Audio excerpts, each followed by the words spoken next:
Friends, ഇന്ന് നമ്മളൊരു അടിപൊളി കറിയാണ് തയ്യാറാക്കാൻ പോകുന്നത്. നാടൻ സ്റ്റൈലിലുള്ള നമ്മൾ കുഞ്ഞിനയിൽ ഉപയോഗിച്ചിട്ടുള്ള വളരെ സിമ്പിളായിട്ടുള്ളൊരു കറിയാണ്. കൂടുതൽ എണ്ണ ഒന്നും യൂസ് ചെയ്യാതെ നമ്മൾ ഈ കറി ഉണ്ടാക്കുന്നത്. അപ്പം അതിലോട്ട് ആവശ്യമായിട്ടുള്ള ഇൻഗ്രീഡിയൻസ് ആണ് പറയുന്നത്. തക്കാളിയും പച്ചമുളകും കൂടി നല്ല വെണ്ണം ഒന്ന് വേവിക്കാൻ വേണ്ടി വെക്കുക.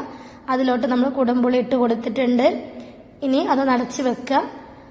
അല്പം സമയത്തിന് ശേഷം നമ്മൾ വെന്തതിന് ശേഷമാണ് നമ്മൾ ഇതിലോട്ട് മഞ്ഞപ്പൊടി ഇട്ട് കൊടുത്തിട്ടുള്ളത്. ഇത് എൻ്റെ ഉമ്മയാണ് വെക്കുന്നത്.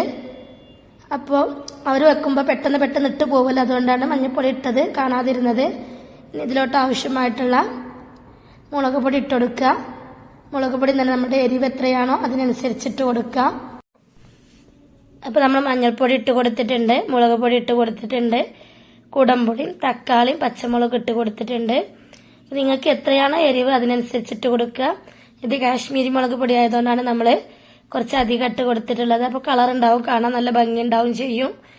ഇനി അതൊന്ന് നന്നായിട്ടൊന്ന് ഇളക്കി കൊടുക്കുക. അതേപോലെ തന്നെ ചതച്ച് വെച്ച വെളുത്തുള്ളി ഇട്ട് കൊടുക്കുക. അത് ഓപ്ഷനിലാണ്, വേണമെന്നുണ്ടെങ്കിൽ ഇട്ടാൽ മതി.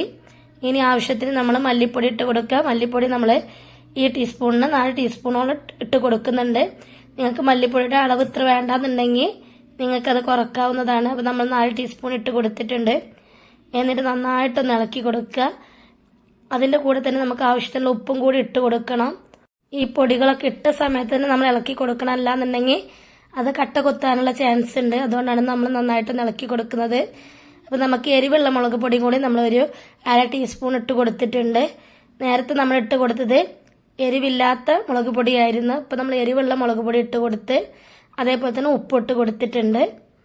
ഇനി നമ്മൾ ഇതൊന്ന് തിളക്കുന്നത് വരെ സമയം വരെ നമ്മൾ ഒന്ന് അടച്ച് വെച്ചതിന് ശേഷം ഒന്ന് നന്നായിട്ടൊന്ന് വേവിച്ചെടുക്കുക. ഈ മസാലപ്പൊടികളൊക്കെ നന്നായിട്ടൊന്ന് തിളച്ച് വന്നിട്ടുണ്ട്. ഇനി ഒന്ന് ഇളക്കി കൊടുത്തതിന് ശേഷം നമ്മൾ ഇതിലോട്ട് നമ്മുടെ മീൻ ഇട്ട് കൊടുക്കണം. ഇത് നന്നായിട്ട് തിളച്ച് വന്നിട്ടുണ്ട്. ഇതിലോട്ട് നമുക്ക് നമ്മുടെ മീൻ ഇട്ട് കൊടുക്കാം. നമ്മൾ അതിലെ കുട്ടികൾ വെച്ചിട്ടുള്ള കറികളാണ് തയ്യാറാക്കുന്നത്. അപ്പം നമ്മൾ ഇതിലോട്ട് ഇട്ട് കൊടുത്തിട്ടുണ്ട്. ഇനി ഈ സമയത്ത് തന്നെ നമ്മൾ ഇതിലോട്ട് ഫിഷ് മസാലയും കൂടി ചേർത്ത് കൊടുക്കുന്നുണ്ട്. എന്നിട്ടൊന്ന് പെട്ടെന്ന് വേവിച്ചെടുക്കാം. ആ സമയം കൊണ്ട് നമുക്ക് ഇതിലോട്ട് ആവശ്യമായിട്ടുള്ള വറവ് ഇട്ട് തയ്യാറാക്കി എടുക്കാം. അപ്പോൾ നമ്മൾ ഇതിലോട്ട് വെളിച്ചെണ്ണ ഒഴിച്ചിട്ടുണ്ട്. അതിലോട്ട് ഒരു നുള്ള് ഉലുവ ചേർത്ത് കൊടുത്തിട്ടുണ്ട്. അപ്പോൾ അതൊന്ന് പൊട്ടി വരുന്ന സമയത്ത് നമ്മൾ ഇതിലോട്ട് ചെറിയ ഉള്ളി അരിഞ്ഞു വെച്ച വെളുത്തുള്ളി ഉണ്ടെന്നുണ്ടെങ്കിൽ അതും കൂടി ഒന്ന് ചേർത്ത് കൊടുക്കുക. അപ്പോൾ ഇതൊന്ന് പൊട്ടി വരട്ടെ. ഇനി ഇതിലോട്ട് ചെറിയ ഉള്ളി ഇട്ട് കൊടുക്കുക. ചെറിയ ഉള്ളി ഒന്ന് വഴന്ന് വരുന്നത് വരേക്കൊന്ന് ജസ്റ്റ് ഒന്ന് ഇളക്കി കൊടുക്കുക. സാധാരണ വറവിട് പോലെ തന്നെ മീൻ കറിക്കൊക്കെ നമ്മൾ ഉലുവ പൊട്ടിച്ചിട്ട് ചെറിയുള്ളിയും അതേപോലെ ചുവന്നമുളകും കറിവേപ്പിലൊക്കെ ഒന്ന് പൊട്ടിച്ച് വെച്ചാൽ നല്ല ടേസ്റ്റ് ആയിരിക്കും. അപ്പോൾ ഉള്ളി നന്നായിട്ട് വഴന്ന് വന്നിട്ടുണ്ട്. ആ സമയത്ത് കറിവേപ്പിലിട്ട് കൊടുക്കാം. കറിവേപ്പിലൊന്ന് ചൂടായി വരുമ്പോൾ നമ്മൾ ഇതിലോട്ട് ഒഴിച്ച് കൊടുക്കണം. ചൂടോടെ തന്നെ നമ്മൾ ഇതിലോട്ട് ഒഴിച്ച് കൊടുക്കണം. ആ സമയത്ത് ഇതിലോട്ട് നമ്മുടെ മല്ലിച്ചപ്പ് അരിഞ്ഞ് വെച്ച മല്ലിച്ചപ്പും കൂടി കിട്ടിയതിന് ശേഷം ഒന്ന് ഇളക്കി കൊടുത്തിട്ട് നമ്മൾ കറിയിലോട്ട് ഒഴിച്ച് കൊടുക്കുകയാണ്. നിങ്ങൾ ഇതുപോലെ ഉണ്ടാക്കിയതിന് ശേഷം ഫീഡ്ബാക്ക് അറിയിക്കുക. വീഡിയോ ഇഷ്ടപ്പെട്ടാൽ ലൈക്ക് ചെയ്യുക, ഷെയർ ചെയ്യുക, കമൻറ്റ് ചെയ്യുക, സബ്സ്ക്രൈബ് ചെയ്യുക. തൊട്ടടുത്ത് കാണുന്ന ബെല്ലൈക്കണും കൂടി ക്ലിക്ക് ചെയ്താലുള്ള ഞാനിടുന്ന വീഡിയോസിന് മുഴുവൻ നോട്ടിഫിക്കേഷൻ നിങ്ങൾക്ക് ലഭിക്കുക. എന്തെങ്കിലും സംശയം ഉണ്ടെങ്കിൽ കമൻറ്റ് ബോക്സിലൂടെ ചോദിക്കുക. ഞാൻ കാണുന്ന സമയത്ത് അതിൻ്റെ മറുപടി തരുന്നതായിരിക്കും. ഇങ്ങനെ നമ്മൾ കറി വെച്ചാൽ നല്ലൊരു ടേസ്റ്റ് ആയിരിക്കും. കൂടുതൽ എണ്ണയുടെ ആവശ്യമില്ല.